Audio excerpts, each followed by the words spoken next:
everybody, welcome to swimuniversity.com. My name is Matt Giovanisi, and today I'm going to show you how to use a mineral sanitizer from Nature 2. If you've never seen one before, it comes in a box. You can buy it for roughly $30 at your local pool dealer or online at our website. And it looks like a yellow stick.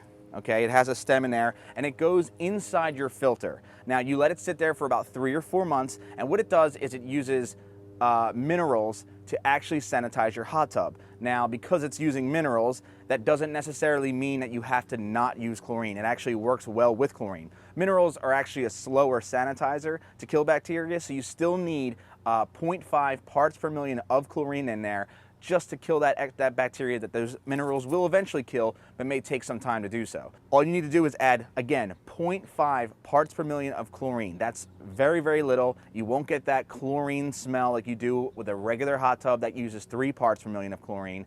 And you won't get that irritated, itchy eye syndrome that is commonly caused with chlorine hot tubs. So that's it for using the Nature 2. If you'd like to get more information on it, you can visit our website. It's swimuniversity.com.